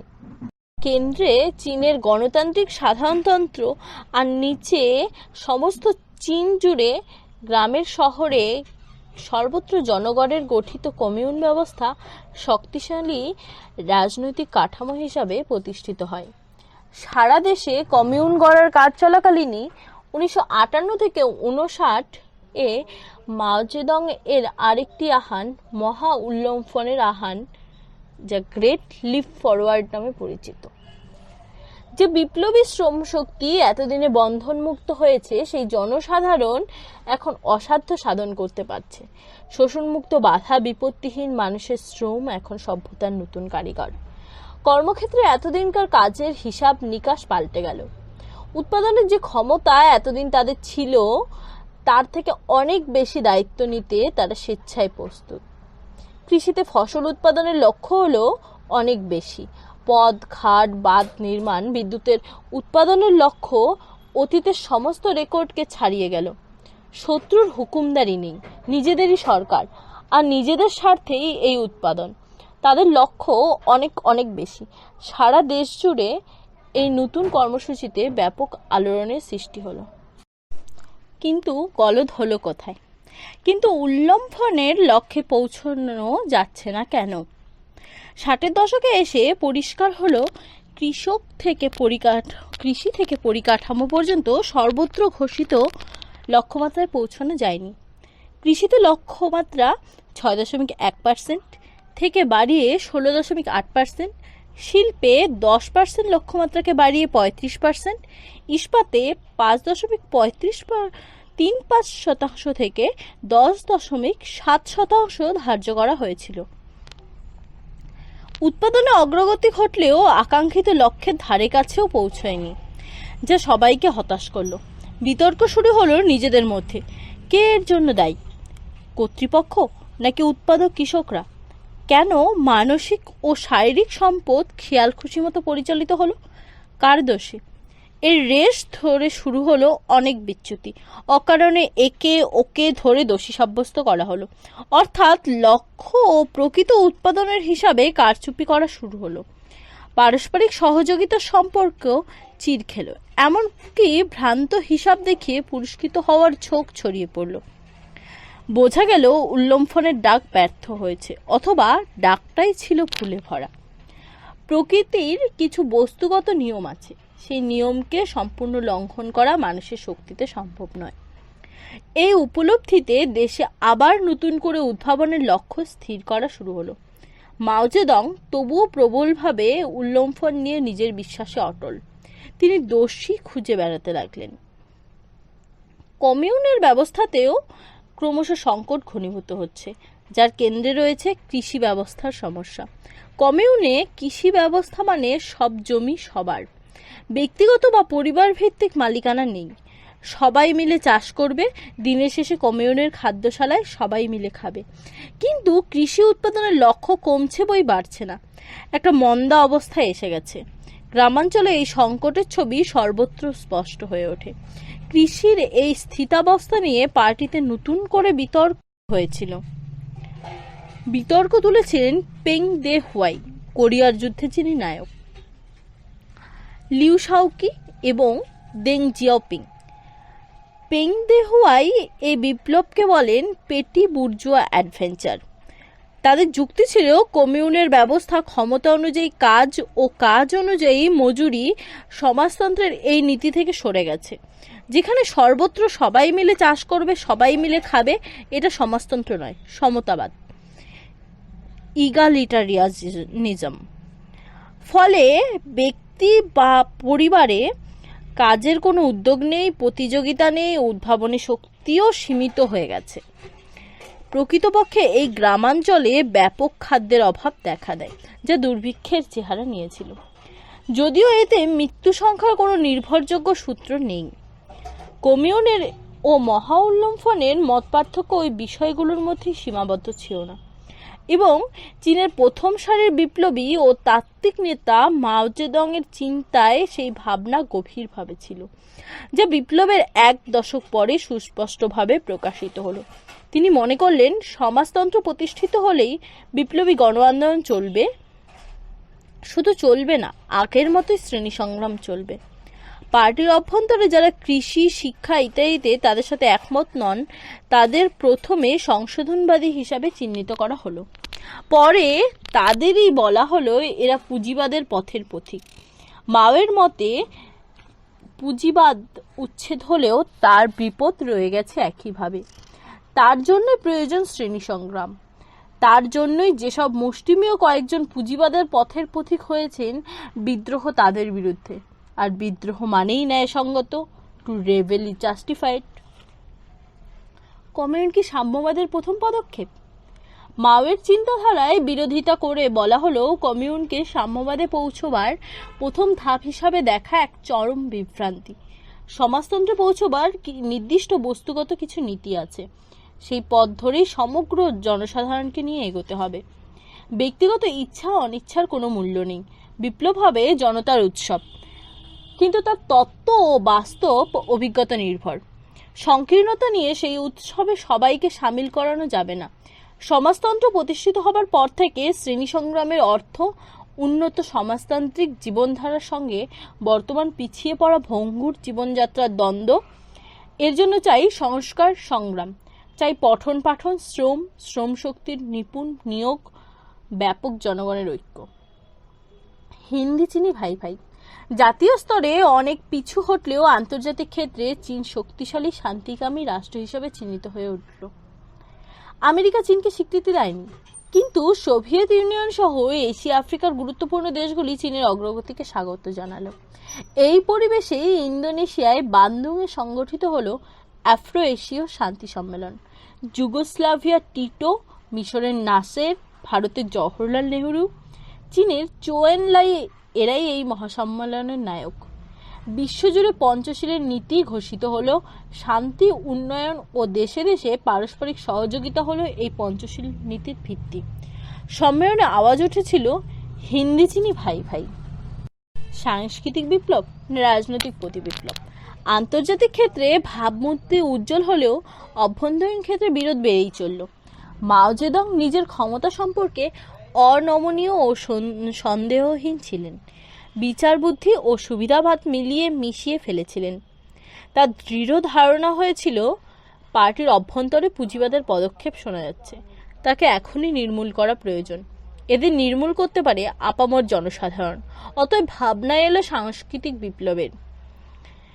মূলত মাও জেদংয়ের উদ্যোগে কেন্দ্রীয় কমিটি 5 জন সদস্য নিয়ে একটি কমিটি করলেন এই সাংস্কৃতিক বিপ্লব দেখভাল করার জন্য। চেনবোদা মাও পত্নী জিংকিয়াং নেতৃত্বে ছিলেন। পার্টির যেসব নেতাদের বিরুদ্ধে নানা রকম গুঞ্জন শোনা যাচ্ছিল, প্রকাশ্য ময়দানে তাদের নামিয়ে না আনা হলো। হাতে রেড বুক, ওরা রেড কার্ড। প্রধানত স্কুল কলেজে সদ্য পাশ করা ছাত্রছাত্রী, যাদের বয়স 14 থেকে 18 কি বড় জোর 20 বছর, প্রধানত তাদের নিয়েই তৈরি হলো রেড কার্ড। তারা মাও জেদংয়ের ডাকে সব কিছুকে উপেক্ষা করে রাস্তায় বেরিয়েছিল। প্রত্যেকের পকেটে ছিল মাওয়ের রেড বুক। এই বই সর্বশক্তিমান। স্কুল কলেজ যাওয়া, পঠন পাঠন, পরীক্ষার কোনো দরকার নেই। বলা হলো যে যত পড়ে সে তত মূর্খ হয়। এও বলা হলো শিক্ষিত সব বুর্জুয়া পণ্ডিত। ছাত্ররাই ঠিক করবে বিপ্লবী সিলেবাস, বিশেষজ্ঞদের দরকার নেই। এই গোলমালে কার্যত স্কুল কলেজগুলি বন্ধ হয়ে রইল 8 থেকে 10 বছর। চীন এইভাবে একটি প্রজন্মকে প্রায় শিক্ষা থেকে বঞ্চিত করলো। এই সময়ে সব থেকে ক্ষতিগ্রস্ত হলো উচ্চশিক্ষালয় এবং গবেষণাগারের গবেষণাগুলি। পরিচালক, গবেষক ও সহকর্মীদের বাধ্য করা হলো গবেষণা ছেড়ে রাজনৈতিক স্লোগানে প্রতিদিন অংশগ্রহণ করতে। কার্যত গবেষণাগারগুলি বন্ধ হয়ে গেল। প্রত্যন্ত প্রদেশে, অরণ্যের গভীরে, মাটির নিচে বা সমুদ্রগর্ভে যেসব গবেষণার কাজ চলছিল তার সবগুলি বন্ধ হয়ে গেল। রেড গার্ডরা কাউকে তোয়াক্কা করে না। সকাল থেকে শুরু হয় বিক্ষোভ মিছিল, ট্রাফিক নিয়ন্ত্রণের ধার ধারে না, দেওয়ালে দেওয়ালে অভিযুক্ত নেতাদের বিরুদ্ধে ক্যারেক্টার পোস্টার লেখা, কখনো প্রাক্তন প্রতিবিপ্লবীদের নামের তালিকা, তাদের বিরুদ্ধে শাস্তিমূলক ব্যবস্থা, এমনকি দৈহিক ও শারীরিক নির্যাতন। বিদেশি দূতাবাসগুলিও, বিশেষত সোভিয়েত ইউনিয়ন ও ভারতের দূতাবাসের কর্মীরা আক্রান্ত হলেন রেড গার্ডদের দ্বারা। তাদের রাস্তায় নেমে স্লোগানে সুর মেলাতে বাধ্য করা হলো। রেড গার্ডরা বিনা প্রতিবাদ ও প্রতিরোধে বাড়ি বাড়ি গিয়ে পুরনো আমলে চিত্রাঙ্কন, শিল্প সামগ্রী, পুরনো মুদ্রা, প্রাচীন সাহিত্য ইত্যাদি নিয়ে ধ্বংসলীলা শুরু করে দিয়েছিল। ক্লাসিক্যাল রীতিতে মেয়েদের কেশবিন্যাস নিষিদ্ধ করে চুল ছেটে দেওয়া হলো। রেড গার্ডদের হাতেই আইন শৃঙ্খলা, বিচার ব্যবস্থা। নিরীহ সাধারণ নাগরিকদের প্রতিবাদের কোনো স্থান নেই। ক্রমশ অপমান, অত্যাচার ও মৃত্যুর তালিকা বাড়তে থাকলো। মাও জেদং এর রাজনৈতিক সচিব চেনবোদা পিপলস ডেইলির মতো সংবাদ দপ্তরের অফিসে হস্তক্ষেপ করতে লাগলেন। গ্রাম ও শহরের জনসাধারণ বিভক্ত। সাংস্কৃতিক বিপ্লব ছড়িয়ে পড়তে লাগলো। বেজিংয়ের বিক্ষোভ ছড়িয়ে পড়ল স্থানীয় সরকারের প্রধান কেন্দ্র মিউনিসিপ্যালিটিতে। সেখানে সংঘর্ষের ঘটনা ঘটল। চেনবোদা সংঘর্ষের ছবি কাগজে কাগজে ছাপিয়ে দিলেন। বেজিংয়ের বিক্ষোভ ছড়িয়ে পড়ল সাংহাইতে ঐতিহাসিকভাবেই শ্রমিক শ্রেণীর উজ্জ্বল ভূমিকা ছিল। সেখানেও কারখানায় কারখানায় সংঘর্ষ ছড়িয়ে গেল। ক্ষয়ক্ষতি, মৃত্যুর ঘটনা ঘটল। লিউ শাওকি সহ কয়েকজন নেতা মাও জেদং এর সঙ্গে মতাদর্শের ক্ষেত্রে কয়েকটা আপোষ সফার চেষ্টা করলেন, কিন্তু মাও জেদং রূঢ়তার সঙ্গে সেগুলি প্রত্যাখ্যান করলেন। চূড়ান্তভাবে সদর দপ্তরে কামানহানো অর্থাৎ বম্বার্ড দ্য হেডকোয়ার্টার্স এর ডাক দিলেন। এই পরিস্থিতিতে লিউ শাওকি মাওপন্থীদের হাতে আক্রান্ত হলেন। দেং জিয়াওপিং ও তার অনুগামীদের ইতস্তত ছড়িয়ে পড়লেন। শুধু হাল ধরেছিলেন চৌ এনলাই। তিনি এই বিতর্কে সুমীমাংসা করার চেষ্টা করে গিয়েছিলেন। ইতিমধ্যে পরিস্থিতির আরও অবনতি ঘটল। মাওপন্থী সহ দুষ্ট চতুষ্টয় গ্যাং অফ 4 মাওপত্নী জিংকিং, ঝাংচু চুনকিয়াও, ইয়াও ওয়েন-ওয়ান, ওয়াং হং-ওয়েন আরও ক্ষমতা হস্তগত করেছিলেন। লিউ শাওকির শেষ জীবনের প্রকৃত অবস্থা সম্পর্কে নির্ভরযোগ্য কোনো তথ্য নেই। তবে তিনি সমস্ত ক্ষমতা থেকে অপসারিত হন। তিনি তার মতামতের জন্য গ্রেপ্তার হন ও অত্যাচারিত হন। সম্ভবত জেলখানায় তার মৃত্যু হয়। চৌ এনলাই এই ডামাডোলের মধ্যে সরকারিভাবে নির্দেশ পাঠান, কোনো রাজনৈতিক বন্দীকে ফ্যাসিস্টদের কায়দায় নিপীড়নমূলক জেরা করা যাবে না। সম্ভবত লিউ শাওকির ঘটনাবলীর জন্য এই নির্দেশ লিখতে তিনি বাধ্য হয়েছিলেন। মাও পত্নীর মতে বিপ্লব আগে উৎপাদন পরে। দেশের অর্থনৈতিক ব্যবস্থা বিপর্যস্ত। মাও পত্নীর ভ্রান্তিতে ভরা বিপর্যয় ডাক। বিক্ষোভ আগে উৎপাদন পরে সমস্ত অর্থনীতিকে বিপদের খাদের কিনারে দাঁড় করিয়ে দিয়েছিল।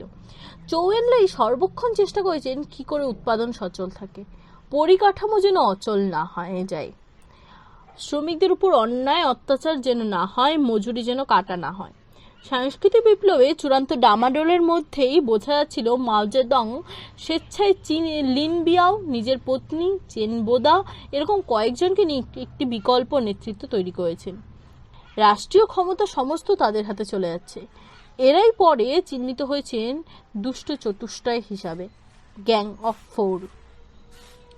এরা কেউই কমিউনিস্ট পার্টির চিরায়ত মূল্যবোধকে তোয়াক্কা করতেন না, বিলাসবহুল জীবনযাপন করতেন। এর পাশাপাশি লিন বিয়াও এর গোপন ইচ্ছা ছিল সামরিক তথা রাষ্ট্রীয় ক্ষমতা দখল। গোপনে তার প্রস্তুতি নিতে শুরু করলেন। সন্দেহ নেই লিন বিয়াও ক্ষমতা সম্পন্ন সেনাপতি ছিলেন। লং মার্চের সময় তরুণ সমরনায়ক হিসাবে সুনাম অর্জন করেছেন। পরবর্তীকালে অনেক পরীক্ষা দিয়েছেন। চীন ভারত সংঘর্ষে তিনি ছিলেন কর্তৃত্বে। সমস্ত ঘটনার পরিপ্রেক্ষিতে ভারত লিন বিয়াও যে সুনাম অর্জন করেছেন, মাও জেদং এজন্য তাকে নবম কংগ্রেসে পার্টি গঠনতন্ত্রে অনুমোদন করিয়ে অহেতুক নিজের উত্তরাধিকারী ঘোষণা করলেন। পৃথিবীর যে কোনো কমিউনিস্ট পার্টির কাছে চীনের কমিউনিস্ট পার্টির এই উত্তরাধিকার প্রশ্নটি অকল্পনীয়। লিন বিয়াও সামরিক অভ্যুত্থানের সমস্ত প্রস্তুতি চালাতে লাগলেন। মাও যে পরিস্থিতি বুঝতে পারলেন তখন দেরি হয়ে গেছে। লিন বিয়াওয়ের ওপর ব্যবস্থা নেওয়ার উদ্যোগ নিলেও তিনি দেশ ত্যাগ করলেন একটি বিমানের সাহায্যে। বিমানটির লক্ষ্য কি মস্কো, কারোর জানা নেই। মাঝপথে দুর্ঘটনায় বিমানে সমস্ত যাত্রীর মৃত্যু হলো। মাও জেদং বিপদ খানিকটা বুঝতে পারলেও নিজের রাজনৈতিক অবস্থান থেকে এক চুলও নড়লেন না। এরপর মাও পত্নী ক্ষমতা দখলের জন্য তৎপর হয়ে উঠলেন। তিনি ইতিমধ্যেই পার্টির রাষ্ট্রীয় এবং সাংস্কৃতিক কর্মকাণ্ডের সর্বোচ্চ নেতা হয়েছেন। এবার সেই মঞ্চকে পুরোপুরি ব্যবহার করতে লাগলেন। আমার দোভাষীর কাছ থেকে শোনা এই গল্পটি বলছি। চীনের বৈদেশিক সম্পর্ক বন্ধুত্বপূর্ণভাবে বিকশিত হচ্ছে, বিশেষ করে এশিয়া আফ্রিকায়। রোজই কোনো না কোনো বিদেশি রাষ্ট্রনায়ক বেজিংয়ে আসছেন। চীনের সাংস্কৃতিক কর্মসূচি তাদের সফরসূচির অঙ্গ। একদম এক রাতে মাদাম হঠাৎ ধমকে উঠলেন সহকর্মীদের, জানো না আমি সাংস্কৃতিক কর্মসূচি দেখব? তাহলে গতকাল ও আজ দুদিনই একই অপেরা কেন? সেই ডিনারে উপস্থিত ছিলেন প্রধানমন্ত্রী চৌ এনলাই। তিনি বললেন, সারা দেশে 100-র মতো অপেরা ছিল, এখন মাত্র 8টি আপনার অনুমোদিত। আপনি এখন বিরক্ত হচ্ছেন? তাহলে দেশের অবস্থা কি বুঝতে পারছেন? স্তালিন বনাম ক্রুশ্চেভ, মস্কো বনাম বেজিং। আন্তর্জাতিক মঞ্চে 12টি কমিউনিস্ট পার্টির 1957 ও 81টি কমিউনিস্ট পার্টির 1960-এ সভা থেকে চীনের পার্টির সঙ্গে অনেকগুলি বিতর্ক শুরু হলো। চীনের বিরোধ মূলত সোভিয়েত ইউনিয়নের সঙ্গে। সোভিয়েত ইউনিয়নের নেতা ক্রুশ্চেভ তিনিও নাছোড়বান্দা। চীনের পার্টির সঙ্গে আপোষে বিশ্বাসী নন। সাম্রাজ্যবাদের সঙ্গে শান্তিপূর্ণ সহযোগিতা, শান্তিপূর্ণ প্রতিযোগিতা এবং সমাজতন্ত্রে শান্তিপূর্ণ উত্তরণ এই 3টি বিরোধের মূল বিষয় ছিল। এছাড়া অবশ্য ছিল স্তালিন সম্পর্কে মূল্যায়ন। প্রকৃতপক্ষে চীনের নেতৃত্বে বিদ্রোহ সংগঠিত হয়ে গেল। আন্তর্জাতিক কমিউনিস্ট আন্দোলন বিভাজিত হলো। ইউরোপের পার্টিগুলি একত্রিত হয়ে একটি জোট করল। তার নেতা ইতালীয় পার্টির তোগলিয়াত্তি। চীন তার নিজের পথেই চলতে লাগলো, সোভিয়েত ইউনিয়ন তার নিজের পথে। সোভিয়েত ইউনিয়নের সঙ্গে বেশিরভাগ কমিউনিস্ট পার্টির সমর্থন ছিল, কিন্তু আন্তর্জাতিক ক্ষেত্রে কমিউনিস্ট পার্টি এক নতুন মাত্রা সংযোজন করল। লিন বিয়াওয়ের দেশত্যাগ ও তার মৃত্যুর পর অর্থনৈতিক ক্ষেত্রে ভুল ভ্রান্তি খানিকটা শোধরানো গেল, উৎপাদনের খানিকটা উন্নতি দেখা গেল। কিন্তু মাওপত্নী তার সক্রিয়তা থেকে সরে আসেনি, ফলে সংকট মোটেই কমেনি। পার্টির ৩৫০০ শব্দের প্রস্তাব। ১৯৭৫ থেকে ৭৬ সাল চীনের পক্ষে দুঃসময়ের দুটি বছর। ১৯৭৫ সালে মারা গেলেন চৌ এনলাই। ১৯৭৬-এ মাও জেদং। মাওয়ের মৃত্যুর অব্যবহিত পরেই মাওপত্নী অভ্যুত্থান ঘটানোর চেষ্টা করলেন, কিন্তু সেটি ব্যর্থ হলো। তিনি প্রথম প্রতিপক্ষের হাতে গ্রেপ্তার হলেন। মাওয়ের পর হুয়া গুওফেং ক্ষমতায় প্রতিষ্ঠিত হন। আন্তঃপার্টি বিরোধে উনিও মাওয়ের সমর্থক ছিলেন। হু ইয়াবাং, ঝাং ঝাওজিয়াং, জিয়াং জেমিন, হু জিনতাও প্রমুখ সবাইকে নিয়ে চলার পক্ষপাতী ছিলেন তিনি। এরা সবাই রাষ্ট্রনায়ক হন। তখন পার্টিতে চলতি মতাদর্শগত বিরোধের নিষ্পত্তি হয়নি। পরে চীনের পার্টিতে সাংস্কৃতিক বিপ্লবের এক দশকের বিশৃঙ্খলা কাটিয়ে উঠে পার্টির অভ্যন্তরীণ ঐক্য প্রতিষ্ঠার প্রক্রিয়া শুরু হয়। বিপ্লবকে সংগঠিত করতে পার্টির বৈপ্লবিক ভূমিকা গর্বের সঙ্গে স্মরণ করা হয়। অন্যদিকে ভবিষ্যতের কর্মপন্থা সম্পর্কে দিক নির্দেশ করা হয়। সেগুলি সাংস্কৃতিক বিপ্লবের ভূগর্ভ থেকে বেরিয়ে আসার আপ্রাণ চেষ্টা। বাজার, উৎপাদন পরিকল্পনা, বিদেশি মুদ্রা প্রভৃতি গুরুত্বপূর্ণ বিষয়। চীন নতুন পদক্ষেপ নিতে শুরু করেছে। কৃষিক্ষেত্রে কমিউনিজমের নীতি পরিত্যক্ত হয়েছে। ব্যক্তি ও পরিবারের ভূমিকা পুনরায় স্বীকৃত হয়েছে। প্রস্তাবে চীনের আধুনিকীকরণ, অর্থনীতি, শিক্ষা, বিজ্ঞান ও সৈন্যবাহিনীতে বিপুল পরিবর্তনের ডাক দেওয়া হয়েছে। যুদ্ধের নীতি পরিত্যাগ করে শান্তিপূর্ণ বৈদেশিক সহাবস্থানের নীতি গৃহীত হয়েছে। একাদশতম কেন্দ্রীয় কমিটির ষষ্ঠ প্লেনারি অধিবেশনে গৃহীত দলিলে resolution of certain questions in history of our party since the founding of the people's republic, June 27-29, 1981, ৩৫০০ শব্দের প্রস্তাব গৃহীত হয়। তার গুরুত্বপূর্ণ একটি বিষয় হলো মাও জেদং সম্পর্কে আত্মসমালোচনা। এই প্রথম চীনের বিপ্লবে মাও জেদং এর ভূমিকা নিয়ে সমালোচনা গৃহীত হয়। চীনের বিপ্লবে তার ভূমিকা নিঃসন্দেহে অতুলনীয়, কিন্তু তিনি ভুলও করেছেন, মর্মান্তিক ভুল। সাংস্কৃতিক বিপ্লবের যুগে সেই ভুলের ফলে চীনের অর্থনীতি থেকে শুরু করে রাজনৈতিক, সামাজিক সর্বত্র তার নেতিবাচক প্রভাব পড়ে। এর দায় থেকে মাও জেদংকে মুক্ত করা যায় না। চীনের পার্টির ওই সময়ে ব্যক্তি পূজার দোষে দুষ্ট ছিল। তার জন্য মাও জেদংও দায়ী ছিলেন। দেং জিয়াওপিং এর চিন্তাসূত্র। লিন বিয়াও এর কার্যকলাপ নিন্দিত হচ্ছে, কিন্তু দেং জিয়াওপিং তখনও ক্ষমতা থেকে অনেক দূরে। অবশেষে আবার ক্ষমতায় ফিরে এলেন। দেং জিয়াওপিং আনুষ্ঠানিকভাবে পার্টিতে বা রাষ্ট্রীয় ক্ষমতায় সর্বোচ্চ পদাধিকারী ছিলেন না। মিলিটারি কমিশন ও প্রধানমন্ত্রী দপ্তর অথবা পিপলস কংগ্রেস তিনি সর্বত্র আছেন। তার প্রবল উপস্থিতি পার্টির অভ্যন্তরে ও বাইরে সর্বত্র প্রতিফলিত হতে শুরু করলো। মার্ক্সবাদ, লেনিনবাদ, মাও জেদং এর চিন্তাধারার পর দেং জিয়াওপিং এর চিন্তাধারা কথা উচ্চারিত হলো। চীন ও চীনের বিপ্লব, ভবিষ্যতের সমাজতন্ত্রের চেহারা, পার্টি ও সরকারের মূল কর্মসূচি নিয়ন্ত্রণে তিনি হাল ধরলেন। সবার আগে দৃষ্টি আকর্ষণ করেছিল তার এক দেশ দুই ব্যবস্থার ঘোষণা। হংকংকে চীনের মূল ভূখণ্ডের সাথে যুক্ত করার জন্য ম্যাকাও ও ফরমোজা দ্বীপ দেংয়ের এক দেশ দুই ব্যবস্থার নীতি একটি সুচিন্তিত পদক্ষেপ। এই সম্পর্কে আমার একটি অভিজ্ঞতার কথা বলি। রাত্রিতে হংকংয়ে পৌঁছেছি, সকালে বেজিং যাব। খেতে বসে ভারতীয় দূতাবাসের কর্মীদের সঙ্গে কথা বলার সময় আমি যখন তাদের জিজ্ঞাসা করলাম, চীন হংকং ঐক্য অদূরে আপনারা কীরকম বিক্ষোভ বিশৃঙ্খলা হবে বলে মনে করেন, তারা বললেন হংকং প্রশ্নে একেবারেই নয়। চীন হংকং এর সীমান্তের এপারের অংশগুলি যেভাবে উন্নত করেছে, যেভাবে হংকংয়ে পুঁজি সেখানে আসছে এবং আসবে, বিরাট কোনো বিরোধ বিশৃঙ্খলার আশঙ্কা আমরা করছি না। আমি অবাক হয়েছিলাম। প্রকৃতপক্ষে কয়েকদিন পরেই চীন হংকং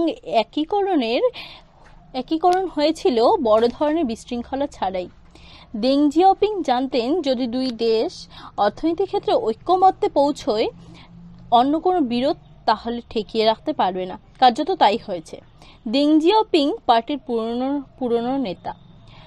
আগে একসময় সম্পাদক পদে আসীন ছিলেন, সামরিক বিভাগের সর্বোচ্চ পর্যায়ে কাজ করেছিলেন। লিন বিয়াও পন্থীরা তার সমস্ত ক্ষমতা কেড়ে নিয়েছিলেন, তা একে একে ফিরে পেলেন। তার নেতৃত্বেই সাংস্কৃতিক বিপ্লবের ফলে বিপর্যস্ত অর্থনীতিতে নতুন করে মরাগাঙে বান এলো। বাজারের অর্থ কি? বাজার মানেই পুঁজিবাদ নয়। বাজার সামন্ততান্ত্রিক বা পুঁজিবাদী দুইয়েরই কাজে আসতে পারে। পুঁজিবাদী উৎপাদনের কিছু কিছু সাফল্য, কিছু উৎপাদন ব্যবস্থা বা পদ্ধতি গ্রহণযোগ্য। পাশাপাশি সমাজতন্ত্রের ব্যক্তি পুঁজির ভূমিকাও থাকবে। সরকারের লক্ষ্য দুইয়েরই উন্নয়ন। বাজার যেভাবে চাইবে সেইভাবে এগোবে। শেষ পর্যন্ত কর্তৃত্ব থাকবে সরকারের হাতে।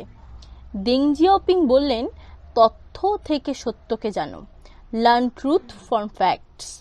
কথাটি মাওয়েরই, কিন্তু দেং জিয়াওপিং এর মুখে এই কথা চীনে নতুন করে প্রাণের সঞ্চার করলো, চিন্তার জানালা খুলে দিয়েছে। কিছু পোকামাকড় আসতে পারে, কিন্তু বাইরের বাতাস আসার জন্য জানালা খোলা জরুরি। চীনকে অবশ্যই উন্নত বিদেশি পুঁজির পরিচালন ব্যবস্থা আয়ত্ত করতে হবে, তাহলে চীনের পিছিয়ে পড়া অবস্থা কাটবে না, উন্নত মানের সমাজতন্ত্রে পৌঁছতে পারবে না। যখন সিচুয়ানে দেংয়ের দেশের বাড়িতে গিয়েছি, শুনেছি একটা কথা, বেড়াল যে রঙের হোক, ইঁদুর ধরতে পারলেই হলো। ইঁদুর শস্য নষ্ট করে, তাই সেই বেড়ালকেই চাই যে ইঁদুর মারতে পারে। বেড়াল সাদা কি কালো বড় ব্যাপার নয়। সমাজতন্ত্রের তৈরি করার কোনো মডেল নেই। একটা নির্দিষ্ট এলাকা ধরে মার্ক্সবাদ অনুধাবন করাই আসল বিষয়। সমাজতন্ত্রের অগ্রগতির বিভিন্ন স্তর আছে। অভাবনীয় সাফল্য। দেং জিয়াওপিং নতুন করে ক্ষমতায় আরোহণ করার পর যত এগিয়েছেন, অর্থনীতি, রাজনীতি, শিক্ষা, সংস্কৃতি, মতাদর্শ সর্বত্রই তার নতুন চিন্তাধারার, দেং জিয়াওপিং চিন্তাধারা প্রভাব পড়তে থাকে। বিশেষ করে অর্থনীতিতে তার প্রভাব পড়তে শুরু করে। বাজার ও পরিকল্পনার সুসামঞ্জস্য অর্জিত হয়। ব্যক্তিগত পুঁজি সম্পর্কে কি মনোভাব হবে সেই বিষয়ে স্পষ্ট ধারণা তৈরি করা হয়। বিদেশি পুঁজি ও পরিচালনার নীতি সম্পর্ক সমস্ত বিষয়গুলি একই চিন্তাধারা পরিচালিত হওয়ায় তৎকালীন বিভ্রান্তি ও দ্বন্দ্বগুলি কমে যায়। এর প্রত্যক্ষ ফল পাওয়া যায় উৎপাদনে। কৃষিতে ব্যক্তি ও পরিবারের ভূমিকা পুনঃপ্রতিষ্ঠিত করায় কৃষিতে আরেক দফা সাফল্য আসে। জাতীয় অর্থনীতিতে কৃষির ভূমিকা এখন নিম্নগামী, সেটাই বাঞ্ছনীয়। শিল্প পরিষেবা, ইন্ডাস্ট্রিয়াল সার্ভিস মুখ্য ভূমিকা নেবে এবং নিচ্ছে। এর প্রধান কারণ বিদেশি পুঁজির প্রবেশ। এরই মাঝে IMF এর সঙ্গে চীনের যুক্ত হয়। বিশ্ব ব্যাংকের সঙ্গে সংযোগ ঘটে 1980-তে। 2001 সালে ওয়ার্ল্ড ট্রেড অর্গানাইজেশনের অন্তর্ভুক্ত হয় চীন। এখন চীনের বিশেষ অর্থনৈতিক অঞ্চল এবং উপকূলবর্তী বিশেষ অঞ্চলগুলির ব্যবসা বাণিজ্যের কর্মকোলাহলে মুখরিত। চীনের এই অগ্রগতি অন্যান্য যে কোনো দেশের তুলনায় সময়ের বিচারে গতিকে ত্বরান্বিত করেছে। 2008 সালে অলিম্পিকে চোখ ধাঁধানো আসরও দেখেছিল বিশ্ব। প্রত্যক্ষ বিদেশি বিনিয়োগের পরিমাণ এখন চীনেই বেশি। কয়লা উৎপাদন ও ব্যবহারেও চীন সবার চেয়ে এগিয়ে। মাছ চাষ ও মাছ ধরার বাৎসরিক হারেও এগিয়ে রয়েছে চীন। বিশ্বের অর্থনৈতিক শক্তিধর দেশগুলির অন্যতম এখন চীন। Invest holding company Tencent Holdings, telecommunication company China Mobile, PetroChina, data company আলিবাবার এখন বিশ্বজোড়া নাম। গাড়ি শিল্পেও 1 নম্বর দেশ জাপানকে ছাপিয়ে চীনের অগ্রগতি বিশ্বের নজর কেড়েছে। ICBC এখন বিশ্বের অন্যতম ও সর্ববৃহৎ কমার্শিয়াল ব্যাংকের স্বীকৃতি পাচ্ছে। চীনে শিক্ষা, বিজ্ঞান, সংস্কৃতি, বৈদেশিক সম্পর্ক বিশেষভাবে উন্নত হয়েছে। আধুনিক যন্ত্র ও কারিগরি বিদ্যায় সূচিত হয়েছে যে বিপুল শ্রম শক্তি কোনো দেশ এত অল্প সময়ে সেই অপরিমেয় শক্তির কথা কল্পনা করতে পারে না। সর্বোপরি এই অর্থনীতির উন্নতি মানুষের জীবনযাত্রার মানকে দ্রুত অগ্রসর করে নিয়ে যাচ্ছে, যেটি বিতর্কের অতীত। চাঁদেরও কলঙ্ক আছে। চীনে এই বিস্ময়কর অর্থনীতির সারা দুনিয়ার অর্থনীতিবিদ ও রাজনীতিবিদদের মধ্যে শুধু নয়, বিশ্বের সাধারণ মানুষের আলোচ্য বিষয় হয়ে দাঁড়িয়েছে। লক্ষণীয় সাংস্কৃতিক বিপ্লবের পরবর্তীকালে এই অগ্রগতি একটানাভাবে ঘটেছে। কোথাও কিছু পিছু হটার, দাঁড়িয়ে থাকার পরিস্থিতি হয়নি, যে সমস্যায় বহু দেশই ভুগছে। 2008 সাল থেকে বিশ্বব্যাপী অর্থনৈতিক মন্দায় ছোট বড় মাঝারি পুঁজিবাদী দেশ আক্রান্ত হয়েছে। অর্থনীতির গতি স্লোথ হয়েছে, অনেক সময় নেতিবাচক উৎপাদন হয়েছে। চীনকে কখনো কোনো সময় এইসব বিপদের মুখে পড়তে হয়নি। জিডিপি বৃদ্ধি প্রায় 13% পর্যন্ত হয়েছে। বিকাশের হার অতিরিক্ত বৃদ্ধি পাওয়ায় নিজেরাই সচেতনভাবে সেই বৃদ্ধির হারকে কমিয়ে নিয়েছে, এখন 7%। এই বিশাল জনসংখ্যার দেশে সাধারণ মানুষের জীবনযাত্রার সাফল্য চীনকে সম্মানিত করেছে বিশেষ আসনে। এই সাফল্যের আড়ালেও রয়েছে কয়েকটি গুরুতর সমস্যা। যেমন এই মুহূর্তে চীনের সামাজিক রাজনৈতিক জীবনে দুর্নীতি একটি গুরুতর সমস্যা। সংখ্যার বিচারে শুধু নয়, পার্টি নেতৃবৃন্দের একাংশ দুর্নীতির অভিযোগে অভিযুক্ত। চীন অবশ্য খোলাখুলি তা স্বীকার করেছে এবং চেষ্টা করছে দুর্নীতি বন্ধ করার। মনুষ্য সমাজে দারিদ্র্য পুঁজিবাদের অবিচ্ছিন্ন অঙ্গ। তবু সমাজতান্ত্রিক রাষ্ট্রে সচেতনভাবে দারিদ্র্য দূরীকরণ সম্ভব। অভাবনীয় অর্থনৈতিক সাফল্য সত্ত্বেও চীনের অর্থনীতিতে কয়েকটি সমস্যা যা এড়িয়ে যাওয়া যায় না। বিপুল দরিদ্র মানুষের দেশ থেকে চীন এখন প্রায় দরিদ্রমুক্ত। তবুও সে দেশে এখনো 5 ভাগের কিছু কম মানুষ দারিদ্র্য সীমার নিচে বাস করে। অর্থাৎ আহার, বাসস্থান, স্বাস্থ্য, শিক্ষা সমস্ত প্রয়োজনীয় বিষয়গুলি তাদের কাছে এখনো পৌঁছয়নি। তুলনামূলক বিচারে 442 কোটির মধ্যে নগণ্য, কিন্তু তাও আছে। বিশেষ করে চীনের প্রত্যন্ত পাহাড় দ্বীপ অঞ্চলে কিছু দরিদ্র মানুষ ও পরিবার আছে।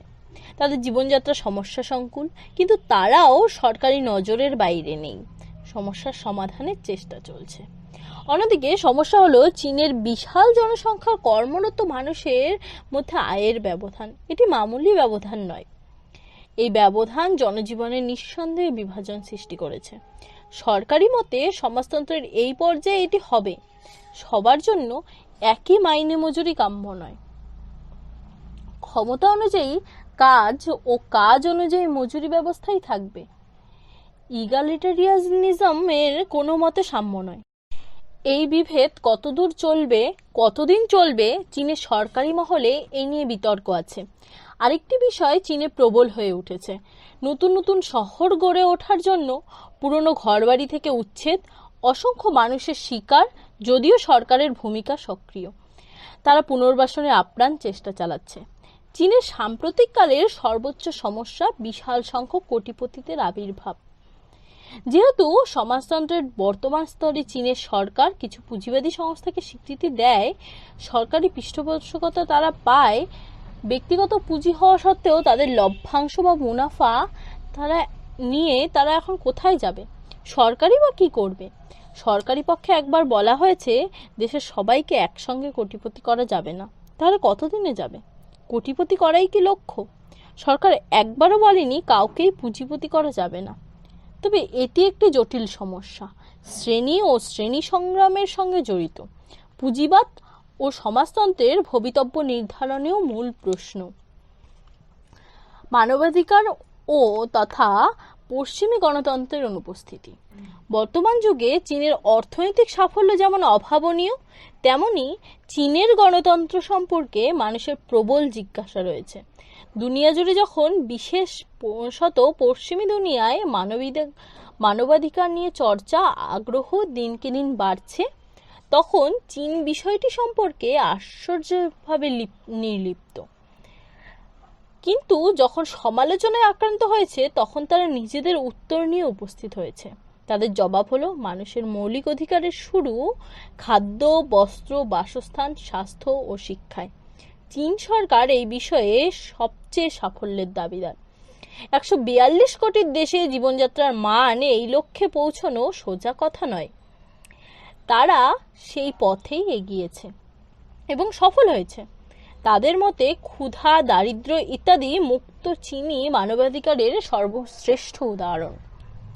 এশিয়া, আফ্রিকা, লাতিন আমেরিকা সহ বহু দেশ বৃহৎ জনশক্তির সুস্থ জীবনযাত্রার লক্ষ্যে ন্যূনতম চাহিদা মেটাতে এখনো পৌঁছতে পারেনি। এমনকি চীন যা পেরেছে তা ইউরোপ, আমেরিকাতেও এখনো পূর্ণাঙ্গ সফল হয়নি। পশ্চিমী দুনিয়ার ধারণায় মানবাধিকার হলো ব্যক্তির নিছক স্বাধীনতা, মুদ্রণ যন্ত্রের স্বাধীনতা, ট্রেড ইউনিয়ন অ্যাসোসিয়েশনের স্বাধীনতা, রাজনৈতিক দলের স্বাধীনতা। এইগুলি মানুষের কাছে খুব মূল্যবান। চীনে এগুলির অভাব রয়েছে। চীন এই সমালোচনা আংশিক স্বীকার করেও বলেছে, তারা চীনের গণতান্ত্রিক অধিকারের অসম্পূর্ণতা সম্পর্কে সতর্ক। চীনে আইনের শাসনে অর্থাৎ সমাজের সমস্ত কর্মকাণ্ডে আইন প্রণয়ন ও সেই আইনের স্বীকৃতি এবং আইন ভাঙলে প্রয়োজনীয় উপযুক্ত ব্যবস্থা নেবার দুর্বলতা চীনে রয়েছে। তারা তো স্বীকার করেন। বিচার ব্যবস্থা তো রয়েছে অনেক ফাঁক। সকল নাগরিকের কাছে বিচারালয়ের সুযোগ সুবিধা পৌঁছয়নি। বহুমুখী বিচারশালার জন্য পরিকল্পনা ও কর্মোদ্যোগ শুরু হয়েছে। সবচেয়ে গুরুত্বপূর্ণ প্রশ্নটি হলো, পশ্চিমী গণতন্ত্র চীন অবিকল অনুসরণ করতে পারে কি? চীনের জবাব হলো, ঐতিহাসিক কারণেই তা পারে না। আসলে রাজতন্ত্রের যুগ শেষ হওয়ার পর দেশে গণতন্ত্রের প্রাথমিক পদক্ষেপ শুরু হলো শান ইয়াত-সেনের আমলে। কিন্তু সাম্রাজ্যবাদী আক্রমণের যুগে এবং গৃহযুদ্ধের ফলে চীনে পশ্চিমী গণতন্ত্রের ভিত্তিই তৈরি হলো না। যে দীর্ঘ রক্তক্ষয়ী বৈপ্লবিক গৃহযুদ্ধে জনতার শেষ পর্যন্ত জয় অর্জিত হয়েছে, সেখানে পশ্চিমী গণতন্ত্রের কোনো উপাদানই ছিল না। চীনের মুক্তি লাভের পরই 1949-এ সে দেশের মানুষ প্রথম গণতন্ত্রের স্বাদ অনুভব করেছে।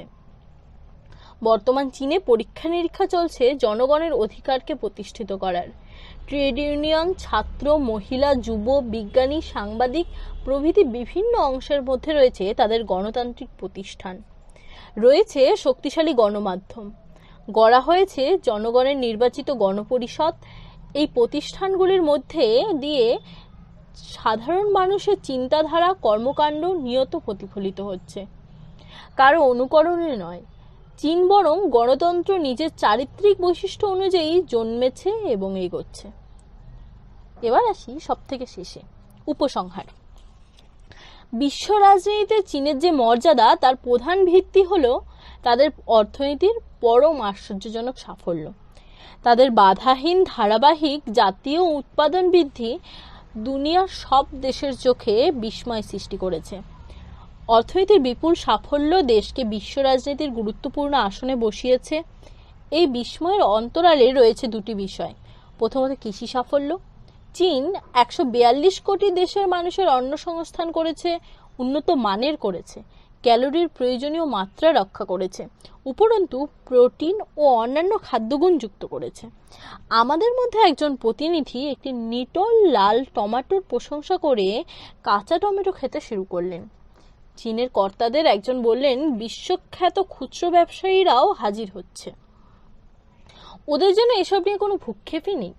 দেশের মানুষ ভালোভাবে খেতে পারছে, এটা ওদের কাছে রূপকথা, আর ওদের স্থির বিশ্বাস এটা থাকবে। আমি চীন সফরকালে মধ্যাহ্নভোজনে ভাত দিচ্ছে না বলে মনে মনে আফসোস করছিলাম। শুধু মাছ আর মাংসের বিভিন্ন পদ। শেষে ছোট এক বাটিতে 1 চামচ ভাত এলো। আমি প্লেটে নিয়ে জিজ্ঞেস করতেই নেতারা বলেছেন, আমরা অন্য কিছু পেতাম না, তাই ভাত খেতাম। এখন ওইটুকু রেখে দেওয়া হয়েছে ঐতিহ্যকে সম্মান করে। আমি গ্রামে, ছোট বড় শহরে খাদ্য তালিকা দেখেছি। পরিসংখ্যান যা বলছে, এ সম্ভব হয়েছে কৃষি ব্যবস্থার সাফল্যে। চীনের নেতারা বললেন, কমিউনের সময় উৎপাদিত কৃষিজাত সামগ্রী পড়ে থাকতো সেখানেই, শহরের সাথে সংযোগ করা যায়নি। কিন্তু এখন ভোরবেলায় নিয়মিত সুস্বাদু সবজি, মাছ, মাংস পাচ্ছেন শহরের নাগরিকরা। উৎপাদনও বাড়ছে। খাদ্য উৎপাদনের সঙ্গে কৃষি সাফল্যের ভিত্তি ক্রমান্বয়ে মজবুত হওয়ায় এসেছে অতি আধুনিক শিল্পের জোয়ার। অবশ্যই বিদেশি পুঁজি ও পরিচালন ব্যবস্থায় চীন বিশেষ উপকৃত হয়েছে। হংকংয়ের শহরের গায়ে গড়ে উঠেছে শেনঝেন সিটি, দৈত্যের মতো এক আধুনিক শিল্প শহর। আমরা রেস্তোরাঁয় 36 তলায় বসে চারদিক দেখছি, একটি ঘূর্ণায়মান কফি খাচ্ছি। বিস্ময়ের ঘোর লাগে দেখলে অসংখ্য মানুষ তাদের দপ্তর সব চীনাদেরই। এরা দুনিয়ায় আধুনিকতম শিল্প উৎপাদন ও বাণিজ্যের সঙ্গে যুক্ত। দেং জিয়াওপিং এই নয়া রাজনীতি শুরু করেন। তিনি ছিলেন চীনের ভবিষ্যৎ দ্রষ্টা। এই শহরের অর্থনৈতিক দপ্তরে গিয়ে জানার চেষ্টা করেছিলাম কতগুলি বিদেশি কোম্পানি এখানে সক্রিয়, কোন দেশের কত পুঁজি, চীন সরকারের পুঁজি বা কত। বিদেশিরা চীনের পুঁজিকে ছাপিয়ে গিয়েছে। অর্থনীতির একজন অধ্যাপক বোঝালেন বিদেশি পুঁজির লভ্যাংশ বিদেশে যাচ্ছে ঠিকই, কিন্তু উৎপাদন পরিচালনায় যে শিক্ষা ওরা আয়ত্ত করছে তা দীর্ঘস্থায়ী সুফল পাওয়া যাবে। শিল্পনীতির একটি গুরুত্বপূর্ণ দিক এতদিনকার বন্ধ জানালা খুলে দেওয়া। দুইটি পোকামাকড় যা আসবে আমরা সামলে নেব। রাত্রেবেলা ঘুমাতে গিয়ে দেখি এই পোকামাকড়দের পরিচয় পেলাম। কয়েকটি অল্প বয়সী চীনা মেয়ে বেশ্যাবৃত্তি করছে। আমি খানিকটা দুশ্চিন্তা নিয়ে ঘুমিয়ে পড়লাম। চীনের সাধারণ মানুষের গণতান্ত্রিক অধিকারের প্রসঙ্গটি নিঃসন্দেহে একটি জরুরি ও গুরুত্বপূর্ণ সমস্যা। চীনা নেতৃবৃন্দ ক্রমশ তা বুঝতে পারছেন। প্রতিদিনকার জীবনযাত্রা এবং সাফল্যের যে ছবি, তার সঙ্গে পশ্চিমী দুনিয়ার গণতন্ত্র সম্পর্কিত অভিযোগ মেলে না। কিন্তু মানবাধিকার প্রসঙ্গটি নিছক খাদ্য, বস্ত্র, বাসস্থান তথা শারীরিক অস্তিত্ব শুধু নয়, আরও গভীরতর কিছু, যা কোনো শর্ত সাপেক্ষ নয়। চিন্তা ও মননে এমন কিছু মৌলিক অধিকার থাকে যে অধিকারী যদি আক্রান্ত হয় তার রক্ষা কবচ কি? মানুষের অধিকার কোনোভাবেই যেন রাষ্ট্রীয় অথবা বেসরকারি সন্ত্রাসবাদ হাত না বাড়ায়। চীনা সাধারণতন্ত্রকে সেই লক্ষ্যে পৌঁছতেই হবে। সাংস্কৃতিক বিপ্লব পরবর্তীকালে যা চীনের নেতারা প্রতি বিপ্লব বলে চিহ্নিত করেছেন, এই বিপ্লবের গোধূলি বেলায় আমি প্রথমবার চীনে যাই 1982-তে। সমগ্র দেশের মধ্যে, সমগ্র জাতির মধ্যে থমথমে ভাব, সন্ত্রাসমূলক ঘটনা কমে গেছে, আত্মসমালোচনার ঝড় বইছে। কিন্তু সেই ঝড় বাইরে থেকে উপলব্ধি করা যায় না। রাস্তাঘাটে, দৈনন্দিন জীবনযাত্রায়, কথাবার্তায় কেউ সোচ্চার নয়, নিজেদের কাজ নিয়ে ব্যস্ত। কাজের ফাঁকে পরিবারের অবসর সময়ে তারা কি ভুল করেছে সেই নিয়ে বিরামহীন আলোচনা চলছে। সংবাদপত্র এবং টেলিভিশনে ধারাবাহিকভাবে বেরোচ্ছে তথাকথিত সাংস্কৃতিক বিপ্লবের ভুলভ্রান্তি নিয়ে। সত্যি বিপুল ক্ষয়ক্ষতি হয়ে গেছে বিজ্ঞানের গবেষণায়। বিজ্ঞান ও প্রযুক্তির বিভিন্ন প্রকল্প সম্পূর্ণ বন্ধ হয়ে গেছে। নতুন করে শুরু করা প্রায় অনিশ্চিত। সংস্কৃতি জগতও বিপুলভাবে ক্ষতিগ্রস্ত হয়েছে। একমুখী সংস্কৃতি সমাজের মধ্যে বিরোধী অংশকে পদদলিত করেছিল। প্রকৃতপক্ষে সাংস্কৃতিক বিপ্লবের ওই বছরগুলিতে কোনো সৃষ্টিশীল কাজ হয়নি। সাধারণ নাগরিক জীবনে কেশবিন্যাস, পোশাক আশাক আবার স্বাধীনতা পেয়েছে এবং প্রসাধন ও ফ্যাশন পথ চিনে নিচ্ছে। সাংস্কৃতিক বিপ্লবের দিনগুলিতে কতজন মানুষ মারা গেছে তার সরকারি কোনো পরিসংখ্যান নেই, কিন্তু সংখ্যাটা মামুলি নয়। আর সম্পদের ক্ষয়ক্ষতি যার কোনো তুলনা নেই। যে প্রশ্ন আমাকে সবচেয়ে বেশি ভাবিয়েছে তা হলো, সাংস্কৃতিক বিপ্লবের সময় লক্ষ কোটি সাধারণ চীনের নাগরিকদের মানবিক অধিকার লঙ্ঘিত হয়েছে। তার জবাব কি? লক্ষ কোটি নাগরিক যারা রাজনীতির বলয়ের মধ্যে নেই, তারা নিজেদের বাড়িতে ঘরে বসে শারীরিকভাবে আক্রান্ত হয়েছে অজানা অপরাধে। পরিবারের সদস্যরাও আক্রান্ত হয়েছেন। মেয়েদের চুল কেটে নেওয়া হয়েছে, পরিবারের সংগৃহীত শিল্প পোড়ানো হয়েছে। এর কোনো প্রতিকার ছিল না। প্রশাসন কোনো ভূমিকাই পালন করল না, বিচার ব্যবস্থার হস্তক্ষেপ করল না। এই বিষয়টি চীন দেশ ভ্রমণের সময় আমাকে বারবার চিন্তিত করেছে। সাংস্কৃতিক বিপ্লবে যা লঙ্ঘিত হয়েছে তা রাজনৈতিক নয়, মানবিক অধিকার। এবং সেই দুর্যোগকে ঠেকাবার জন্য কোনো রক্ষা কবচ চীনের নেই। এই ঘটনার যে পুনরাবৃত্তি ঘটবে না তার নিশ্চয়তা কি? সমাজতান্ত্রিক গণতন্ত্রের আলোচনায় এখনো এই প্রশ্নের মীমাংসা হয়নি। কোনো পথ কেউ দেখাতে পারেনি। চীনের নেতারা আমাকে বলেছিলেন পার্টি শেষ পর্যন্ত রক্ষা করবে যদি গণতান্ত্রিক কেন্দ্রিকতা বজায় থাকে, আর যদি না থাকে, ব্যক্তি পর্যায়ে বিলীন হয়ে যায়। এখনো উত্তর মেলেনি। এই বিশাল দেশ চীনের বিভিন্ন প্রান্তে আমি গিয়েছি। ব্যক্তি, গোষ্ঠী ও পার্টির নেতাদের সঙ্গে সাক্ষাৎ করেছি। সব মিলিয়ে যা উপলব্ধি করেছি তা হলো এক দুর্দমনীয় আশাবাদ চীনকে তাড়া করে নিয়ে ছুটছে বিচিত্র বৈশিষ্ট্য ভরা এই মানুষগুলি। কমিউন উঠে গেছে, নতুন আইন এখনো পাকাপোক্ত হয়নি। হাঁপাতে হাঁপাতে স্টেশনের উপর দিয়ে ছুটতে ছুটতে আমাদের পাশ দিয়ে গেল একটি মেয়ে, লাল পোশাক, মাথায় ধুলো, মুখ চোখ রক্তবর্ণ, ঠান্ডায় কাঁপছে, হাতে এক ঝুড়ি বাদাম বিক্রি করতে চায়। পুলিশ দেখে পালাচ্ছে।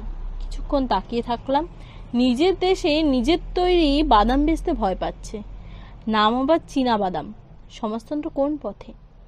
হাসপাতালে দেখেছি বিশেষজ্ঞ এক মহিলা ডাক্তারকে, ক্লান্তিহীন কর্মী, মুখে চোখে শ্রান্ত ভাব।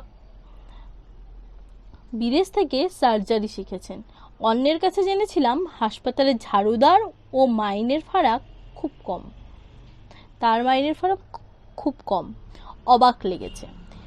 সেনঝেন শহরে অর্থনীতির বিশেষজ্ঞ মানুষটি পেশায় অধ্যাপক। তৎকালীন অর্থনীতির 1982-তে সম্পর্কে গভীর আস্থা, বিশেষত দেং জিয়াওপিং সম্পর্কে। এক নবীন যুবক আমার সঙ্গী ছিল ট্রেনে, খুব সিগারেট খাচ্ছে। তার বক্তব্য সে আমেরিকা চলে যাবে, এই দেশ তার ভালো লাগে না। আরেক যুবক কোনো একটি সভার ফাঁকে আমায় বলেছিল, আমি একটা বন্দুক পেলে ভিয়েতনামীদের গুলি করব। আমি বললাম, কেন করবেন? ভিয়েতনামীরা মার্কিনীদের অনেক গুলি খেয়েছে। রাস্তায় জটলা, একদল বিক্ষুব্ধ পৌর মানুষ, আরেক দল বৃদ্ধ তাদের বুঝিয়ে রাগ কমাচ্ছেন। এদেশে সারাদিন পথে ঘাটে অসংখ্য মানুষ জোড়া জোড়া পা হাঁটছে, শুধু কাজে যাচ্ছে, খাচ্ছে, প্রত্যেকের মুখেই হাসি। হাঁটছে যত, ততই প্রায় সাইকেলে চড়ে আছে। সেই সময় 1982 থেকে 84 ব্যক্তিগত গাড়ির চলন হয়নি। রাস্তাঘাটে খবরের কাগজ বিক্রি হচ্ছে, ট্রাকে ট্রাকে ভর্তি বাঁধাকপি। সেবার বাঁধাকপির প্রচুর ফলন হয়েছিল। শুয়োরের মাংস চলেছে দোকানে বাজারে।